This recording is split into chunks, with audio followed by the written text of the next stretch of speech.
سال بھر جو ہے پہلے سال بھر پہلے نکلنے سے سال بھر پہلے ایک سال کے لیے باغات خرید لیتے ہیں.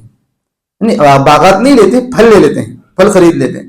آج کل جو ورچوئل کرنسی ہے, کرپٹو کرنسی اور بھی دوسری کرنسیز ہیں, ورچوئل کرنسی, ان کا کوئی وجود نہیں ہوتا, صرف نمبرز ہوتے ہیں جو آپ کے اکاؤنٹ میں گھٹتے ہیں. ہر وہ چیز جس کا وجود نہیں ہے اس کی خرید و فروخت کی بنیاد. تو پہلی چیز جو چیز خریدی بیچی جا رہی اس کا وجود ہونا چاہیے. اگر ایسی چیز ہے جس کو ہم دے نہیں سکتے, جیسے ہوا میں پرندہ اڑ رہا, کوئی کہہ دے کہ میں اس پرندے کو بیچتا ہوں. اور تیسری شرط یہ ہے کہ وہ مال ہو. تیسری شرط ہے کہ جو چیز خریدی بیچی جا رہی وہ مال ہو. مال کسے کہتے ہیں؟ چوتھی شرط یہ ہے کہ وہ مال ہونے کے ساتھ ساتھ شریعت اس کو مال مانتی بھی ہو. جو چیز خریدی بیچی جا رہی ہے اگر وہ خرید و فروخت کی مجلس کے اندر موجود نہیں ہے, لیکن اگر دنیا کا کوئی شہر ایسا ہو جہاں الگ الگ کرنسی چلتی ہو, شہر ایسے ہیں جو جہاں لوگ سیاحت کے لیے گھومنے کے لیے جاتے ہیں, وہاں اگر کوئی شہر ایسا ہو جہاں الگ الگ کرنسیز چلتی ہو, ڈالر بھی چلتا ہے, یورو بھی چلتا ہے, ریال بھی چلتا ہے, روپیہ بھی چلتا ہے, اگر کوئی ایسا شہر ہے. دین کے شعبوں میں سے ایک اہم شعبہ معاملات ہے. جیسے عقائد یہ دین کا ایک شعبہ ہے, عبادات دین کا ایک شعبہ ہے, معاشرت رہن سہن دین کا ایک شعبہ ہے. ایسے ہی دین کے شعبوں میں سے ایک شعبہ معاملات ہے. اور معاملات میں سب سے اہم جز جو ہے وہ خرید و فروخت کا ہے. اور خرید و فروخت کے لیے شرعاً ضروری ہے کہ جن دو لوگوں کے درمیان خرید و فروخت ہو رہی ہے, جو دو لوگ آپس میں بیچ رہے ہیں, خرید رہے ہیں, وہ باہمی رضامندی سے خرید و فروخت کریں. یعنی کسی کو زبردستی کر کوئی چیز نہ خریدی جا سکتی ہے نہ بیچی جا سکتی. شرعاً خرید و فروخت کی درستگی کے لیے ضروری ہے کہ باہمی رضامندی سے ہو, آپس کی رضامندی سے ہو. اب رضامندی یا تو زبان کے ذریعے ظاہر ہوں گی, قول کے ذریعے سے, بات کے ذریعے سے, یا کسی فعل کے ذریعے سے. اس مثال کے طور پر کوئی دکان گیا, اس نے کوئی پروڈکٹ لیا, کوئی سامان اٹھایا, اس پر جو قیمت پرنٹ تھی اتنی قیمت ادا کر دی, دکاندار نے وہ قیمت لے لی, تو دکاندار کا وہ قیمت کو لے لینا اس کی رضامندی کی دلیل ہے, اس کی رضامندی کی علامت ہے. تو بہت سارے ملکوں میں جو بیچنے والا کوئی ہوتا نہیں ہے, دکانیں ہوتی ہیں, سپر مارکیٹس ہوتے ہیں, وہاں پروڈکٹس ہوتے ہیں, آپ جاؤ سامان لو, اتنی قیمت جتنی قیمت ہے اس کی وہ جو ہے وہاں رکھ دو یا ادا کر دو, آپ لے کے جا سکتے ہیں. تو ہر وہ چیز جس کے ذریعے سے دونوں کی رضامندی ظاہر ہو کافی ہے, لیکن رضامندی ضروری ہے. رضامندی کے بغیر خرید و فروخت نہیں کر سکتے, یہ گویا کہ ایک طرح سے شرط ہے. ایسے ہی خرید و فروخت کے لیے جن دو لوگوں کے درمیان خرید و فروخت ہو رہی ہیں ان کو شریعت میں عاقدین بولتے ہیں, عربی میں عاقدین بولتے ہیں. عاقدین کا اہل ہونا ضروری ہے. جو دو لوگ خرید و فروخت کا معاملہ کر رہے ہیں ان کا اہل ہونا ضروری ہے. اہل ہونے کا کیا مطلب؟ اہل ہونے کا مطلب یہ کہ دونوں عاقل ہوں, پاگل مجنون نہ ہوں. ایسے ہی دونوں بالغ ہوں. یہ دو چیزیں بہت ضروری ہیں, عاقل ہوں, بالغ ہوں. پاگل اور مجنون شخص کی خرید و فروخت درست نہیں ہے. ایسے ہی نابالغ بچے کی خرید و فروخت بھی بشرطے کہ وہ اتنا چھوٹا ہے کہ اس کو سمجھ بوجھ نہیں ہے, اس کی خرید و فروخت بھی درست نہیں ہے, اس کا لین دین بھی درست نہیں ہے. مثال کے طور پر بہت چھوٹا بچہ چند سالوں کا گھر سے 10 روپے کا نوٹ اٹھا کر آیا دکان پر کہ چاکلیٹ دے دو بول کے, دکاندار اس کو نہ دے, یا اگر دے بھی تو وہ پیسے جو ہے اس سے نہ لے. اگر لے بھی رہا تو امانت کے طور پر رکھے. جب باپ اس کا پرمیشن دے گا, جو اس کا سرپرست ہے, جو گارجین ہے, وہ اگر پرمیشن دے گا تو پھر وہ خرید و فروخت درست ہوں گی, ورنہ بچے کی خرید و فروخت درست نہیں ہے. تو جو عاقدین ہیں یعنی جن کے درمیان خرید و فروخت ہو رہی ہے ان کا اہل ہونا ضروری ہے. اور اہل ہونے کے لیے عاقل ہونا, عقل والا ہونا ضروری ہے. عقل والا ہونے سے مراد پاگل اور مجنون نہیں ہونا چاہیے. ایسے ہی ان کا بالغ ہونا ضروری ہے. نابالغ بچہ جو عاقل ہو, جو سمجھدار ہو, جس کو اچھے برے کی تمیز ہو, اس کی خرید و فروخت کی بھی گنجائش ہے, نابالغ بچہ سمجھدار ہے، 10-12 سال کا ہے، اس کو سمجھتا کہ کس چیز میں میرا نقصان ہے، کس چیز میں میرا گھاٹا ہے، دکاندار اگر دھوکہ دے رہا تو اس کو وہ محسوس ہو رہا ہے، سمجھ رہا ہے، تو ایسے بچے کی خرید و فروخت کی بھی گنجائش ہے۔ ورنہ اصلاً تو یہ ہے، اصل قاعدہ تو یہ ہے کہ عاقلین وہ بالغ ہونے چاہیے۔ ایسے ہی جس چیز کی خرید و فروخت ہو رہی ہے، جس چیز کو بیچا یا خریدا جا رہا ہے، اس کے اندر پہلی شرط یہ کہ موجود ہو، اس کا وجود ہو۔ ایسی چیز نہ ہو جس کا وجود ہی نہیں ہے۔ وہ چیز جس کو خریدا یا بیچا جا رہا ہے وہ ایسی چیز ہونی چاہیے جس کا وجود ہو۔ آج کل آن لائن جو ہے وہ گولڈ میں لوگ انویسٹ کرتے ہیں۔ آپ نے انویسٹ کیا، گولڈ خرید لیا آن لائن، یوں محسوس ہوتا ہے کہ آپ کے اکاؤنٹ میں اتنا گولڈ آ گیا، لیکن گولڈ کچھ آتا نہیں، وہ صرف نمبرز ہوتے ہیں جو آپ کے اکاؤنٹ میں بڑھتے ہوئے دکھتے ہیں، اس کا کوئی وجود نہیں ہوتا۔ اس انداز میں خرید و فروخت جائز نہیں ہے۔ جو چیز خریدی بیچی جا رہی ہے اگر اس کا وجود نہیں ہے، صرف آپ کو نمبر شو ہو رہے ہیں، آپ کو نمبر دکھ رہے ہیں، اگر آپ اس کا قبضہ کرنا چاہیں نہیں کر سکتے، آپ اس کو آن لائن ہی بیچ سکتے ہیں، تو یہ کوئی وجود نہیں ہے، صرف نمبرز بڑے ہیں۔ ایسے آج کل جو ورچوئل کرنسی ہے، کرپٹو کرنسی اور بھی دوسری کرنسیز ہیں، ورچوئل کرنسی، ان کا کوئی وجود نہیں ہوتا، صرف نمبرز ہوتے ہیں جو آپ کے اکاؤنٹ میں گھٹتے ہیں بڑھتے ہیں، کوئی وجود نہیں۔ آپ جیسے انڈیا کی کرنسی روپیہ ہے، امریکن ڈالر ہے، سعودی ریال ہے، کویتی دینار ہے، بحرینی دینار ہے، ان کا وجود ہے، یہ خارج میں موجود ہے، یہ فزیکل کرنسی ہے۔ کرپٹو کرنسی فزیکل کرنسی نہیں، ورچوئل کرنسی ہے، تو اس کے ذریعے سے لین دین مشکوک ہے، اس سے بھی بچنا چاہیے۔ اس کا کوئی وجود نہیں ہے، وہ صرف آپ کے اکاؤنٹ میں نمبرز بڑھتے ہوئے دکھتے ہیں، نمبرز گھٹتے ہوئے دکھتے ہیں۔ آپ نے خرچ کر دیا اس کو تو یوں محسوس ہوگا کہ وہ گھٹ گئے، آپ نے کہیں سے حاصل کر لیا تو یوں محسوس ہوگا کہ وہ آپ کے اکاؤنٹ میں جو ہے بڑھ گئے، وہ تو صرف پکسلز ہیں جو گھٹ رہے بڑھ رہے ہیں، ورنہ اس کو کوئی وجود نہیں ہے۔ اس لیے کرپٹو کرنسی، اس طرح کی دوسری ورچوئل کرنسیز جو ہے اس سے اجتناب کرنا چاہیے، اس سے پرہیز کرنا چاہیے، ان کی خرید و فروخت کے اندر نہیں پڑنا چاہیے۔ ہر وہ چیز جس کا وجود نہیں ہے اس کی خرید و فروخت کی گنجائش نہیں ہے۔ تو پہلی چیز، جو چیز خریدی بیچی جا رہی اس کا وجود ہونا چاہیے۔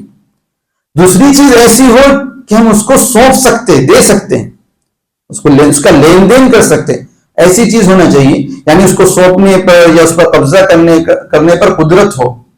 اگر ایسی چیز ہے جس کو ہم دے نہیں سکتے، جیسے ہوا میں پرندہ اڑ رہا، کوئی کہہ دے کہ میں اس پرندے کو بیچتا ہوں، حالانکہ اس کو سونپنا، خریدار کو، بائر کو سونپنا اس کے لیے ممکن نہیں ہے، اس کے لیے کرنا بھی چاہیں گے تو بہت مشکل ہو جائے گا، تو ایسی چیز نہیں ہونی چاہیے۔ اور تیسری شرط یہ ہے کہ وہ مال ہو۔ تیسری شرط ہے کہ جو چیز خریدی بیچی جا رہی وہ مال ہو۔ مال کسے کہتے ہیں؟ ہر وہ چیز جس کی کچھ نہ کچھ ویلیو ہے وہ مال ہے۔ ہر وہ چیز جس کی کچھ نہ کچھ قیمت ہے وہ مال ہے۔ جیسے مثال کے طور پر ایک چاکلیٹ ہی کیوں نہ ہو، اس کی ویلیو ہے، چاہے 50 پیسے ویلیو ہو لیکن ہے ویلیو، تو وہ مال ہے۔ مال کہتے ہیں ہر اس چیز کو جس کی کچھ نہ کچھ ویلیو ہو، جس کی کچھ نہ کچھ قیمت ہو۔ تو جو چیز خریدی بیچی جا رہی ہے اس کی کچھ نہ کچھ ویلیو ہونی چاہیے، اس کی کچھ نہ کچھ قیمت ہونا چاہیے، وہ مال ہونا چاہیے۔ ایسی چیز نہیں جس کی کچھ ویلیو نہیں، اس کو خریدا بیچا نہیں جا سکتا۔ ایسی ہی چوتھی شرط یہ ہے کہ وہ مال ہونے کے ساتھ ساتھ شریعت اس کو مال مانتی بھی ہو۔ چوتھی شرط یہ ہے کہ وہ مال ہو، اور مال ہونے کے ساتھ ساتھ ایسا مال ہو کہ شریعت بھی اس کا مال ہونا تسلیم کرتی۔ مثال کے طور پر شراب اگرچہ ویلیوبل ہے، اگرچہ لوگوں کی نظروں میں اس کی ویلیو ہے، لیکن شریعت کی نظر میں وہ اور نالی کا پانی برابر ہے، دونوں برابر ہے، پیشاب اور شراب دونوں برابر ہے۔ تو شریعت کی نظر میں شراب مال نہیں ہے، اس کی خرید و فروخت جائز نہیں ہے۔ ایسی خنزیر، سور، شریعت کی نظر میں مال نہیں ہے، اس کی خرید و فروخت کی گنجائش نہیں ہے۔ البتہ کتا اگر حفاظت کا ہو تو اس کی خرید و فروخت کی جا سکتی ہے۔ وہ کتے جو حفاظت کے غرض کے ہوتے ہیں، جو حفاظت کر سکتے ہیں، چوکی داری کا کام کر سکتے ہیں، ان کتوں کی خرید و فروخت جائز ہے، خریدے بیچے جا سکتے ہیں۔ بلکہ کتوں کو سجایا بھی جا سکتا ہے، ان کو سکھایا بھی جا سکتا ہے۔ قرآن کریم میں اللہ نے اس کو بیان فرمایا 6 پارے کے اندر، کتے کے سکھانے کا، کتوں کو سکھانے کا تذکرہ قرآن کریم کے اندر موجود ہے۔ تو جن کتوں کو سکھایا جا سکتا یا جن کتوں سے چوکیداری کا یا حفاظت کا کام لیا جا سکتا، ان کتوں کی خرید و فروخت کی گنجائش ہے. البتہ جو کتے صرف شو کے ہوتے ہیں، حفاظت کے یا چوکیداری کے کام نہیں آتے، ان کی خرید و فروخت ممنوع ہے، ان کی خرید و فروخت منع ہے. وہ کتے جو صرف شو کے ہیں، جو آپ کی چوکیداری نہیں کر سکتے، آپ کے گھر کی حفاظت نہیں کر سکتے، ان کتوں کی خرید و فروخت ممنوع ہے، منع ہے. بلیوں کی خرید و فروخت بھی، اس کی بھی گنجائش ہے شرعاً. اچھا، بہت اچھا نہیں ہے لیکن گنجائش ہے، جائز ہے. کتوں کی خرید و فروخت کی بھی گنجائش ہے. تو ایک شرط اہم چوتھی یہ ہے کہ جس چیز کی خرید و فروخت کی جا رہی وہ مال ہو اور شریعت کی نظر میں مال ہو، مال ہو اور شریعت کی نظر میں بھی مال ہو.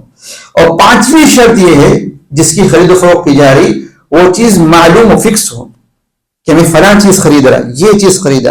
اب معلوم ہونا دو طریقے سے ہوتا ہے.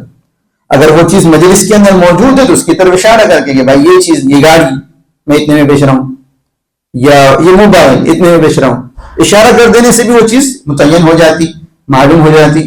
اگر مجلس میں نہیں ہے تو اس کی اتنی کوالٹیز بیان کر دی جائے جس کے ذریعے سے وہ بائر کے ذہن میں گویا کہ ایک طرح سے متعین ہو جائے کہ میں کیا خرید رہا ہوں. جو چیز خریدی بیچی جا رہی ہے اگر وہ خرید و فروخت کی مجلس کے اندر موجود نہیں ہے تو بیچنے والے کے لیے ضروری ہے کہ وہ اتنی اس کی کوالٹی بیان کر دے، اس کی اتنی صفات بیان کر دے، اس کے بارے میں اتنی ڈیٹیل دے دے خریدار کو جس کے ذریعے سے خریدار کے ذہن میں تصور آ جائے کہ میں کون سی چیز خرید رہا ہوں. تو یہ 5 شرطیں ضروری ہیں بیچی اور خریدی جانے والی چیز کے اندر. یہ 5 شرطیں ضروری ہیں بیچی اور خریدی جانے والی چیز کے اندر. پہلی چیز اس کا وجود ہو، دوسری چیز اس کو سونپنے پر، لین دین پر قدرت ہو، تیسری چیز وہ مال ہو، چوتھی شرط وہ شریعت کی نظر میں مال ہو، اور 5ویں شرط وہ متعین ہو، معلوم ہو کہ کون سی چیز خریدی بیچی جا رہی ہے. اور جو کرنسی ہے یعنی لین دین کا ذریعہ، اس کے لیے کی شرط کتنی ہے یہ طے ہونا چاہیے، اور کون سی ہے، کون سی کرنسی کے اندر لین دین ہو رہا یہ طے ہو، اور کتنی ہے، کتنی کرنسی لینی دینی پڑے گی یہ طے ہو. 2 چیزیں کرنسی کے اندر ضروری ہے، ایک تو کون سی اور کتنی. اگر کسی جگہ پر ایک ہی کرنسی چلتی ہے، جیسے ہمارا شہر ناگپور، یہاں ایک ہی کرنسی چلتی ہے، روپیہ ہی چلتا ہے، تو پھر کون سی یہ بیان کرنا ضروری نہیں ہوگا، کتنی یہ بیان کرنا ضروری ہوگا کہ میں فلاں چیز اتنے میں بیچ رہا ہوں یا اتنے میں خرید رہا ہوں. کرنسی کی تعین ضروری نہیں ہوگی. لیکن اگر دنیا کا کوئی شہر ایسا ہو جہاں الگ الگ کرنسی چلتی ہو، جیسے گوا وغیرہ کے اندر بھی چلتی ہیں، اور دوسرے بہت سارے شہر ایسے ہیں جو جہاں لوگ سیاحت کے لیے گھومنے کے لیے جاتے ہیں، وہاں اگر کوئی شہر ایسا ہو جہاں الگ الگ کرنسیز چلتی ہو، ڈالر بھی چلتا ہے، یورو بھی چلتا ہے، ریال بھی چلتا ہے، روپیہ بھی چلتا ہے، اگر کوئی ایسا شہر ہے تو وہاں 2 چیزیں ضروری ہوں گی. ایک تو کتنا، اس کی تعین ضروری ہوگی، اور کون سی کرنسی، اس کی بھی تعین ضروری ہوگی. تو جو کرنسی ہے اس میں 2 چیزیں، کون سی اور کتنی، اور جو چیز خریدی بیچی جا رہی اس کے لیے 5 شرطوں کا ہونا ضروری ہے. جی ہاں، وجود ہونا چاہیے. ہاں ہاں، اگر سنترا درختوں پر ظاہر ہونے سے پہلے سنتروں کا وجود ہی نہیں ہوا، ابھی سنترے نکلے ہی نہیں ہیں، اس سے پہلے اس کی خرید و فروخت جائز نہیں ہے. اس سے پہلے بہت سارے لوگ اس طرح کرتے ہیں کہ سال بھر جو ہے، پہلے سال بھر پہلے، نکلنے سے سال بھر پہلے ایک سال کے لیے باغات خرید لیتے ہیں. نہیں، باغات نہیں لیتے، پھل لے لیتے ہیں، پھل خرید لیتے ہیں. تو پھلوں کے نکلنے سے پہلے پھلوں کی خرید و فروخت جائز نہیں ہے. پھلوں کے نکلنے کے بعد جب پکنا اس کا اسٹارٹ ہو جائے تب جو ہے اس کی خرید و فروخت جائز ہوگی.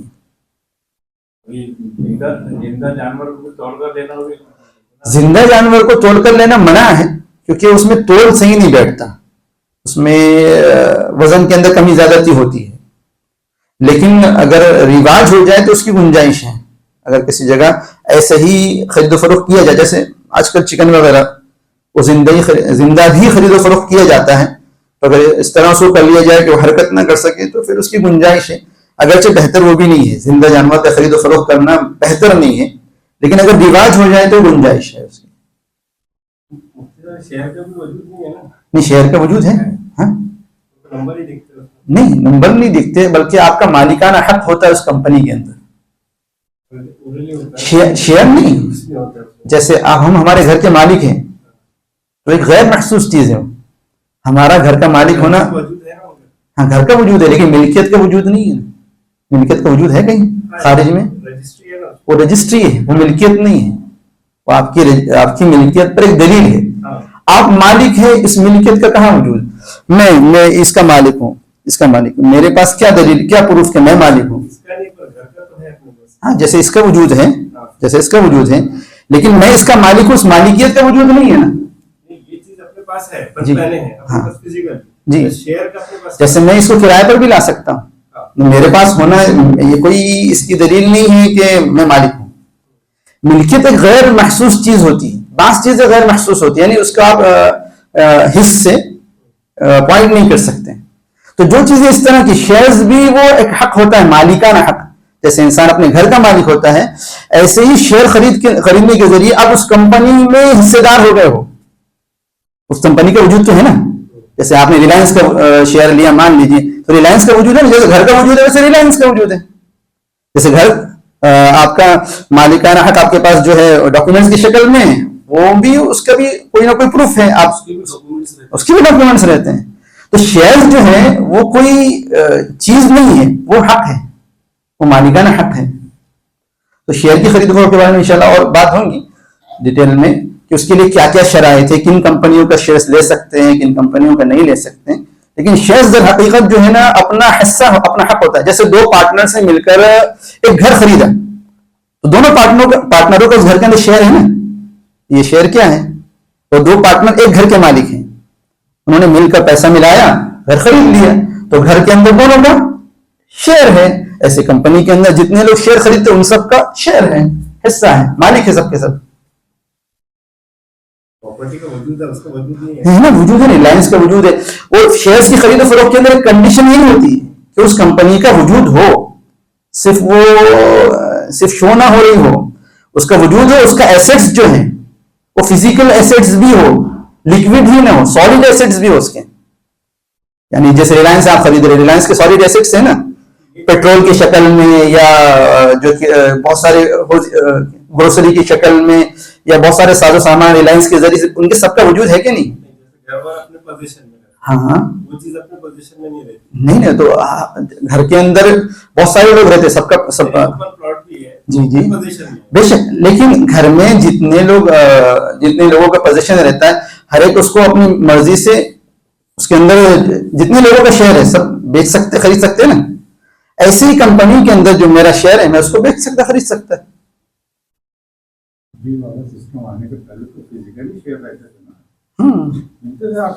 جی جی، اب بھی لینا چاہے تو لے سکتے ہیں، اس کو مسئلہ نہیں. شیئر کی خرید و فروخت کے لیے کنڈیشن ہے، شرط ہے کہ کمپنی کا خارج میں وجود ہو، صرف کاغذ میں نہ ہو، وجود ہو، اور اس کے انڈر سالڈ ایسیٹس ہو، اس کے لیکوڈ ہی نہ ہو، یعنی صرف پیسہ نہ ہو، سالڈ ایسیٹس بھی ہونے چاہیے. جیسے ٹاٹا ہے، ریلائنس ہے، ان کے سالڈ ایسیٹس بھی ہیں پیٹرول کی شکل میں یا دوسری چیزوں کی شکل میں. تو شیئرز در حقیقت مالکانہ حق ہوتا ہے.